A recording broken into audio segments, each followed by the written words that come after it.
My parents sold my $3,600 dream PC to fund my sister's shopping spree. I stayed quiet and packed my bags, but what I did next unraveled their entire plan to keep me powerless. Subscribe so you don't miss what's next. My parents sold my $3,600 custom-built dream PC. I found out because Tiffany came home with 5 luxury shopping bags, and they told me she deserved it more than I needed a machine. I didn't scream. I didn't even cry. I just stood there in our hallway, staring at the empty desk in my room where my rig used to be. The triple monitors were gone. The tower with the custom liquid cooling loop I'd spent 8 months saving for gone. The drawing tablet Ethan gifted me last Christmas, gone too. Instead, there was a post-it note on the desk, my mom's handwriting. We're proud of how far you've come. Sonny, you'll find new ways to create. Love you, Mama. That stupid heart at the end burned more than the empty space. Let me back up. My name's Sunny Hartman. I'm 22, a freelance designer and small Twitch streamer. I never had much, but I was finally starting to build something that felt like mine. That PC wasn't just a computer, it was my workbench, my stage, my lifeline. I earned every cent of it through sleepless nights designing promo art for indie games and late-night commissions just to keep rent steady. I lived at home, yeah, but not for free. I paid half the utilities, bought my own food, and fixed every busted Wi-Fi problem in that house since I was 14. My parents liked to say they treated us equally. They said we were a balanced household, which was total BS. Tiffany, my 18-year-old sister, had never paid a bill in her life. She failed her college entrance exams twice and still got rewarded with a weekend trip to New York, on my dad's dime. Every time she whined, things just magically appeared: new phone, new clothes, new perfume line she wanted to influence for. She called herself a content creator. But all she did was post hauls and coffee selfies. Meanwhile, I'd been pulling all-nighters just to get 2 new clients this month. It wasn't even about fairness anymore, it was about survival. The day they sold my setup, Tiffany was waiting in the kitchen with a smug smile. She was wearing a blush-colored coat I'd seen on a Nordstrom ad for $450. I looked at my mom. Where's my PC? She blinked like it was no big deal. You weren't using it that much anymore. I stream on it 3 times a week. I do all my client work on it. My dad interjected, Sonny, you've been under so much pressure. We just thought maybe it was time to take a break, step back, take a break from working, from paying rent to you. Tiffany rolled her eyes and said, God, why do you always make everything so dramatic? And that's when I knew, not just that they'd chosen her over me, that part wasn't new, but that they never even saw me as someone with boundaries. They saw me as disposable. Like my time, my effort, my space, all of it could be traded the moment Tiffany wanted a new wardrobe refresh. I packed that night, not because I had somewhere to go, I didn't. Ethan lived across town in a 1-bedroom apartment with his cousin. No space, no backup plan. But I needed distance. Before I left, I checked my Google account linked to my PC and saw something weird. A system auto-log into my cloud backup, from a device I didn't recognize. It happened 2 days ago, the same day Tiffany complained at dinner about how annoying it was that I had better gear than most YouTubers. It wasn't just a sale, it was a setup. They'd logged in, wiped my hard drive, and downloaded my backup files onto something else before they sold it. Who does that to their own child? I didn't take much, just a backpack with my sketchpad, tablet pen which they somehow missed, and one tiny USB stick that held my last full project file. The rest was gone: my stream overlays, my character commissions, my design templates, my past clients' folders, my side hustle income reports. Everything had vanished. When I stepped outside into the cold night air, Tiffany shouted from the porch, "Don't be dramatic. Sonny, you're not the only one who lives here." Bueno, I didn't look back. I crashed on Ethan's couch that night. Didn't sleep much. His apartment smelled like coffee and wires, which was familiar but not comforting. I kept staring at the ceiling, brain ticking like a dying fan blade. I shouldn't have been angry, but mostly, I felt hollow, like something inside me had been yanked out by the roots. Ethan made waffles the next morning. He didn't say anything until I finally muttered, "They wiped my entire drive, not just the PC, the cloud too." He froze mid-chew. "Wait, they had your login?" I nodded. Auto login on Chrome. They used it, transferred what they wanted, then reset everything. He grabbed his phone and opened my site. "What about your portfolio?" "Gone," I said flatly. "Domain's live, but the site's empty."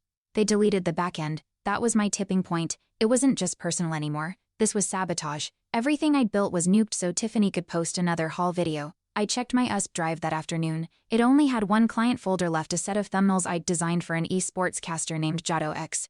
The folder should have been basic, but something caught my eye: a weird ing file I didn't recognize. The file name was gibberish, Thumblepone Archa 30 Forks ing. I clicked it, black screen, but when I boosted the brightness there was a faint grainy outline of my original Photoshop layout. That was strange. I never exported it like that. "Ethan," I called, holding up the file. "You think this could be a compression error?" He looked over my shoulder. "Nope, that's intentional. Someone flattened it and saved it over the original." He clicked into the file's metadata. "This wasn't last saved by you." "What?" He turned the laptop toward me. Modified by admin, dumb device Temfi Mac Mini location home Wi-Fi 192, 168 to 42 date 3 days ago I blinked. Temfi Mac Mini, that's the little Mac Mini my dad uses for taxes. Why would he open one of your thumbnails on it? Unless he was scanning my work to sell the files to. My chest went cold. I'd saved dozens of custom art packs, stream overlays, icon sets. They weren't just pictures, they were my product. Some I never even uploaded to Etsy yet, if he had access to those. And if Tiffany pushed him, do you think they sold my work? I asked, barely whispering. Ethan didn't answer right away. Instead, he opened my email account, the one I used for client invoices. I hadn't touched it in days, spam mostly, but then we found it. A PayPal receipt sent 2 days ago, from my own PayPal, to a buyer named Eliza Frame. Amount $78, 0 item stream kit ultra custom pack ownership transfer confirmed. I'd never sold that pack. I turned to Ethan slowly. They're stealing my assets and pretending you authorized it. He said, jaw clenched. That was the moment my chest caved in. Not in sadness and sharp, shaking disbelief. They didn't just take my PC, I said. They're trying to erase me. Ethan didn't say anything. He just closed the lid and pulled out his iPad. We can track every file. He said, if you use the Mac Mini, there'll be a sync trail. I felt something stir inside me for the first time since it all began. Not hope, not yet, but a shift, a click like a gear finally catching. My parents thought I'd walk away, laptopless and defeated. They thought I'd stay quiet. They forgot one thing. I was trained in digital design, version control, and cloud metadata since I was 15. If there's a trace, I'll find it. If there's a gap, I'll break it open. It took Ethan and me 2 hours to trace the PayPal account to a second email. Tiffany Hartman, Creative Gamecom. We stared at it in silence. She made a professional email. I muttered. Ethan raised an eyebrow. Yeah, to resell your stuff. There were 2 more sales through the same PayPal. The files were exact exports of my old icon packs. The name on the PayPal matched Tiffany's Tiff Creatives. She even used my old listing descriptions word for word. I saved everything. Screenshots, timestamps, PayPal logs. I shouldn't have waited. I should have built a full case first. Waited until I had hard backups. But something in me cracked. It was like watching a parasite crawl across your own skin. I couldn't not act. That evening, I went home. The air in the Hartman house was lemony and fake like always. The scent of candles, the sound of chill jazz, Tiffany yelling into her phone upstairs. My parents were in the kitchen, sipping white wine. Hey honey, Mom said brightly, like nothing had happened. I pulled out my phone. We need to talk now. My dad set his glass down slowly. Sonny, no, I'm talking. You're listening. Tiffany walked in then like she knew. Hair perfect, sweatshirt hanging off one shoulder, holding a matcha latte like it was a weapon. Are you here to apologize? She asked, smirking. I turned the screen toward them. You sold my assets under your PayPal. This is fraud. Tiffany leaned closer. That's a serious accusation. I looked at my dad. You used my work, my device, and my identity to make money. That's not just a family decision. That's illegal. He didn't blink. Sonny, you were leaving it all behind anyway. We didn't think you'd mind. My hands shook. I was leaving because you gutted my life out of convenience.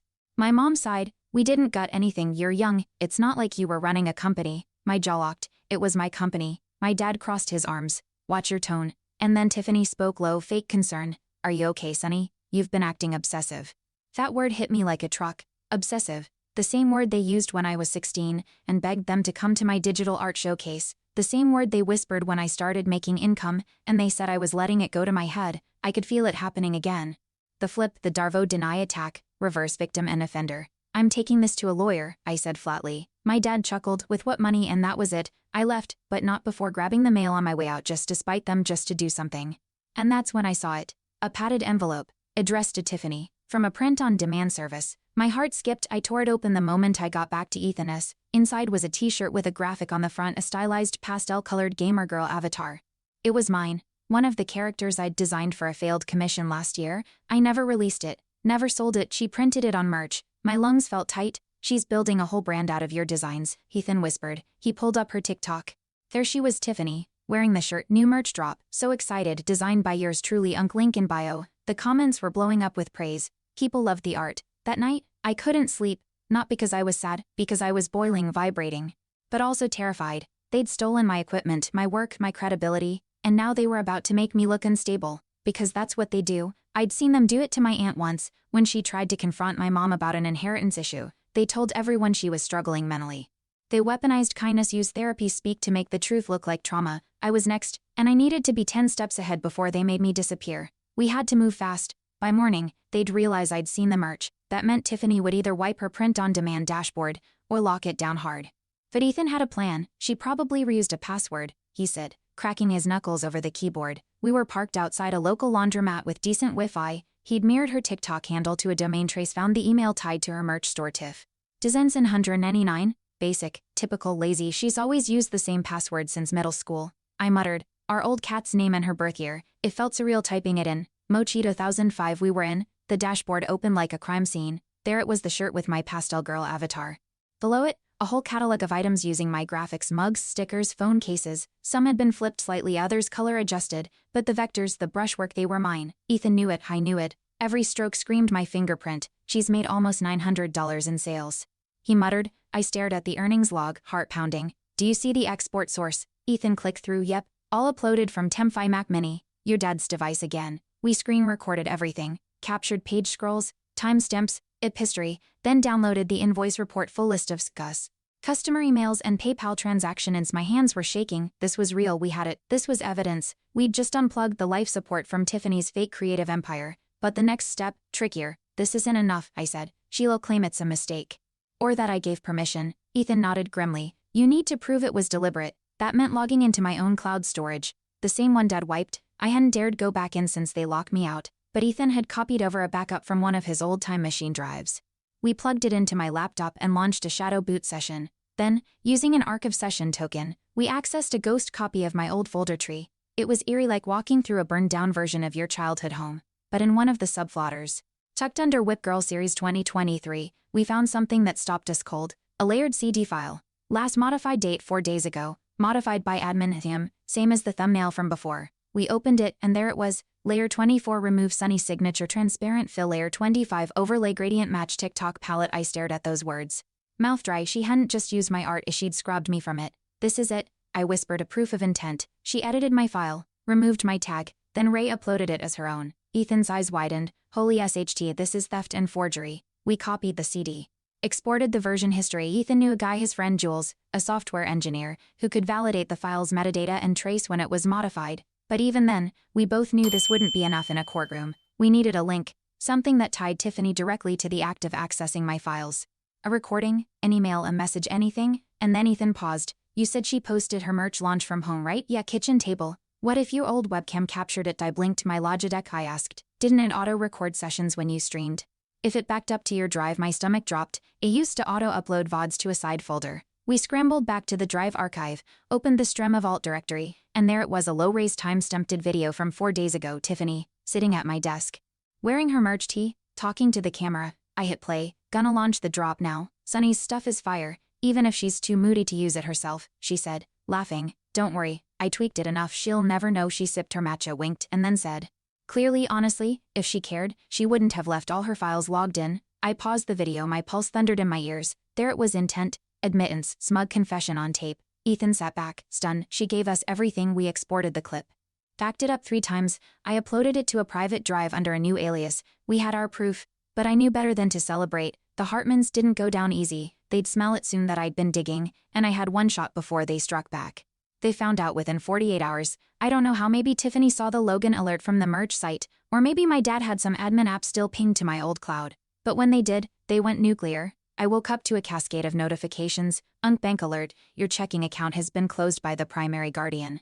Unk Veras Online 2193 has been suspended. Unk Google Pay, your family plan was removed. My finances gone. My phone service cut. And then the text started. From relatives, aunts, cousins I haven't spoken to in months. Your mom said you're going through something. Call me if you need help. Sonny, what's going on? Your dad looks so heartbroken. Heard you've been saying wild stuff about your sister. That's not like you. The story was out and it wasn't my story. I called my old boss from a freelance gig just to keep one income stream stable. He sounded polite, distant to Sonny. I got a call from your mother last night. Said you're dealing with personal issues. That you're taking time away from design work. I almost dropped my phone. She's lying, I said. I'm fine, please. I think it's best if we pause things for now. Click. They were closing the walls around me fast. When I got back to Ethan's, I was pale, shaking. They were cutting off oxygen, I muttered. He was already pulling up a new tab. We get ahead of them, he said. We send the clip to someone who can't be bought. I nodded, too stunned to speak, but deep down I wasn't ready. Not yet. Because the Hartmans hadn't just taken my money or gear, they'd started something worse, a whisper campaign. The next day, someone leaked my private journal screenshots to a Discord server I used to mod. Just cherry-picked lines about burnout, depression, creative fatigue. No context, no timestamps. The caption read, Sunny's been spiraling for months, her parents are worried, and guess who shared it? One of Tiffany's mutuals, holy SHT, and I said aloud, staring at the post. Ethan came over. She's making you look unstable. She's making me look like I'm unraveling, like I imagined it all. That night, I got a call from my grandmother, one of the only people in the family who'd ever really looked me in the eye. Her voice trembled. "Sweetheart, I don't know what's happening, but your father says you're accusing him of stealing from you." "He did," I said. "Sonny," she whispered. "He said you've been in touch with dangerous people, that you're acting out because of Ethan." I froze. "Grandma.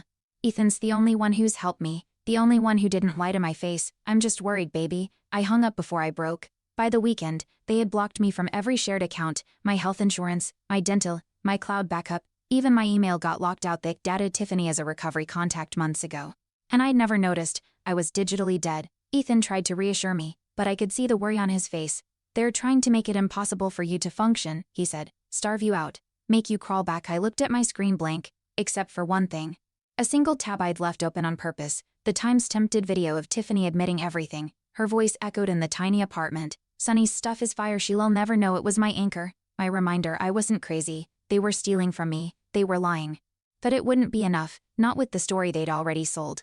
And that's when I realized if I was going to survive this, I had to stop reacting. I had to go on offense. I went offline, deleted my Twitter, logged out of Discord, removed my website links from every directory.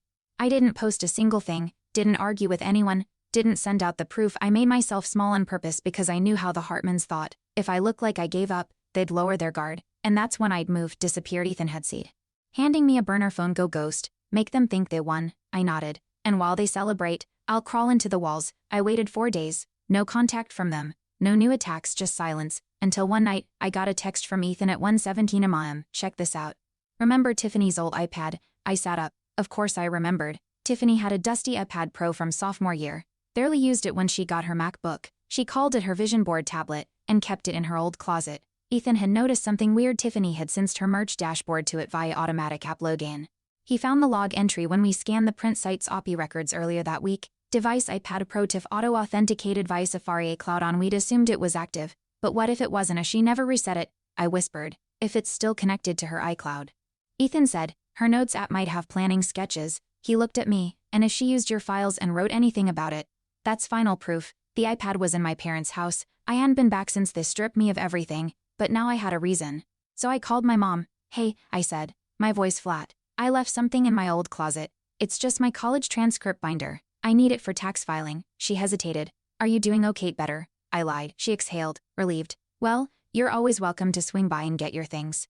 I hung up before the bile in my throat showed in my voice. The next day I went alone. It was surreal. The house smelled the same cinnamon and lies. My dad wasn't home. Tiffany was out shooting content. My mom offered me tea. I declined. Upstairs, I went straight to Tiffany's closet. The old showbox was still there under a pile of hoodies. The iPad sat inside, dead but intact. My hands trembled as I pressed the button. It booted. No lock screen, just a screen full of pastel folders and app icons. She'd never even wiped it. I opened notes. First folder launch prep, second folder design stuff, third Sunny Packs rename. Later I tapped the third. Inside were 6 notes, each one titled with a version of my original filler names. Each note had step-by-step instructions. Remove her tag, add shimmer overlay. Use Canva to flip horizontally. Avoid same palette. One note made my stomach twist. People say it looks like Sunny's stuff, lol. If anyone asks, I'll say I helped her in high school. Can't prove anything. And beneath that, a photo of a folder on my desktop open with my artwork visible. Dated, time-stamped, and captured before they sold the PC. She'd taken a picture of my work without permission. She used it as her blueprint. That was it. This wasn't just theft, it was planned, documented, and in her own damn handwriting. I screen recorded everything. Airdropped the files to my phone, backed it all up before I even left the room. But as I turned to go, I heard footsteps. My mom, she was standing at the top of the stairs, not smiling. "I thought you were getting a transcript," she said. I slipped the iPad back into the box. "I got it." Her eyes flicked toward the closet. "You were in her things." I didn't answer. "Sunny," she said, voice low, "you need to stop this. You need to tell the truth." I snapped. She flinched like it physically hurt her to hear it. "She's your sister," she whispered. "She's a thief," I replied. I walked past her, down the stairs, and out the front door without another word. When I got back to Ethan's, I collapsed into his desk chair. I opened the files, stared at Tiffany's smug note, "Can't prove anything," and I smiled. Yes. I didn't rush. That's the part most people wouldn't understand. I had the proof, the iPad notes, the layered files, the video, the transaction logs, the metadata trails, but I didn't just throw them online and hope for sympathy. I'd learned the hard way. Truth only works when the right people hold it.